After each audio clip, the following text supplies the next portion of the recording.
Halo, Assalamualaikum warahmatullahi wabarakatuh. Selamat datang di channel YouTube saya. Perkenalkan, nama saya Syarifah Nabila. Saya merupakan salah satu mahasiswi dari Universitas Mercu Buana jurusan Manajemen. Di video kali ini, saya akan memberitahu kalian tentang pengertian etika dari berbagai macam sumber, kemudian tujuan diterapkannya etika, jenis-jenis etika, dan etika dalam berorganisasi. Yang pertama, pengertian etika secara umum. Etika adalah sistem prinsip-prinsip moral yang mempengaruhi bagaimana orang membuat keputusan dan menjalani hidup mereka. Etika berkaitan dengan apa yang baik bagi individu dan masyarakat dan juga digambarkan dalam filsafat moral. Yang kedua, pengertian etika menurut para ahli.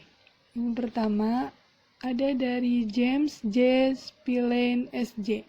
Menurutnya, etika adalah mempertimbangkan atau memperlihatkan tingkah laku manusia dalam mengambil keputusan yang berkaitan dengan moral. Etika lebih mengarah pada penggunaan akal manusia dengan objektivitas untuk menentukan besar atau salahnya serta tingkah laku seseorang kepada orang lain. Yang kedua, menurut Prof. Dr. Franz Magnus Suseno. Menurutnya, etika merupakan suatu ilmu yang memberikan arahan, acuan, dan pijakan kepada tindakan manusia. Yang ketiga, menurut Sorgada Purbakawatja. Menurutnya, etika merupakan sebuah entitas yang berkaitan dengan nilai-nilai tentang baik dan buruknya tindakan kesusilaan. Yang keempat, yaitu menurut Dr. O.P. Simorangkir. Menurutnya, etika itu menjelaskan tentang pandangan manusia terhadap baik dan buruknya perilaku manusia. Menurut KBBI, etika adalah suatu ilmu tentang baik buruknya perilaku, hak dan kewajiban yang dianut oleh seseorang. Yang selanjutnya, ada jenis-jenis etika. Jenis-jenis etika dibagi menjadi dua. Yang pertama, etika deskriptif. Yang kedua, etika normatif. Etika deskriptif adalah etika yang berusaha merompong secara kritis dan rasional sikap dan perilaku manusia dan apa yang dikejar oleh manusia dalam hidup ini sebagai suatu yang bernilai. Etika deskriptif memberikan fakta sebagai dasar untuk mengambil keputusan tentang perilaku atau sikap yang mau diambil. Etika normatif. Etika normatif adalah etika yang berusaha menetapkan berbagai sikap dan pola perilaku ideal yang seharusnya dimiliki oleh manusia dalam hidup ini sebagai suatu yang bernilai. Etika normatif memberikan penilaian sekaligus memberi norma sebagai dasar dan kerangka tindakan yang akan diputuskan. Etika dalam berorganisasi, sebagaimana yang dikemukakan sebelumnya, bahwa etika merupakan cara bergaul dan berperilaku yang baik. Nilai-nilai etika tersebut dalam suatu organisasi dituangkan dalam aturan atau ketentuan hukum, baik tertulis maupun tidak tertulis. Aturan ini mengatur bagaimana seseorang harus bersikap dan berperilaku ketika berinteraksi dengan orang lain, di dalam suatu organisasi dan dengan masyarakat di lingkungan organisasi tersebut. Cukup banyak aturan dan ketentuan di dalam organisasi yang mengatur struktur hubungan individu atau kelompok dalam organisasi. Hal ini menjadi kode etik atau pola perilaku anggota organisasi yang bersangkutan.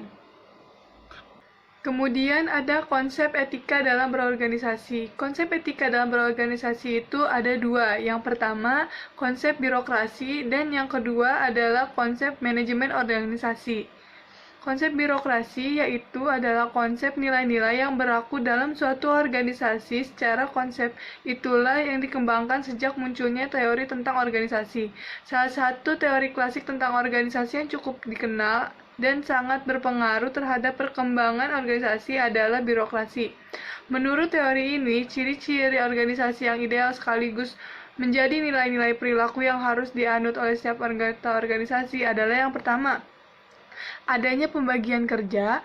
Yang kedua, hierarki wewenang yang jelas. Yang ketiga, prosedur seleksi yang formal. Yang keempat, aturan dan prosedur kerja yang rinci, serta hubungan yang tidak didasarkan atas hubungan pribadi. Teori birokrasi menempatkan setiap anggotanya ke dalam suatu hierarki struktur yang jelas.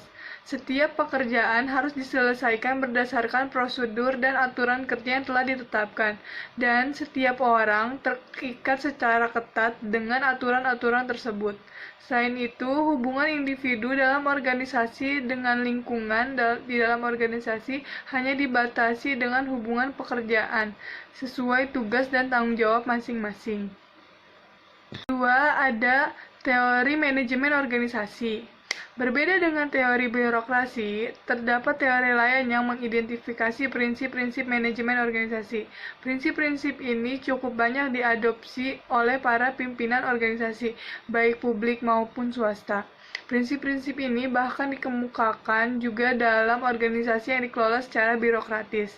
Prinsip-prinsip tersebut adalah pembagian kerja, wewenang, disiplin, kesatuan pemerintah, koordinasi, mendahulukan kepentingan organisasi, remunerasi, sentralisasi, fairness desentralisasi, inisiatif, dan kesetiakawanan kelompok. Berikut adalah cara-cara mengembangkan etika dalam berorganisasi. Yang pertama, disiplin dan tanggung jawab terhadap tugas-tugas yang diberikan. Yang kedua, memiliki rasa hormat tinggi terhadap atasan atau senior. Yang ketiga, sopan dalam berkomunikasi. Yang keempat, berperilaku baik. Yang kelima, memiliki tujuan yang jelas guna mewujudkan organisasi tersebut menjadi lebih maju di kedepannya. Yang keenam, menjaga informasi yang bersifat rahasia. Dan yang ketujuh adalah menjalin kerjasama antara sesama anggota atau tim. Nah, segitu saja video dari saya. Kurang lebihnya mohon maaf. Wassalamualaikum warahmatullahi wabarakatuh. Jangan lupa komen, like, and subscribe.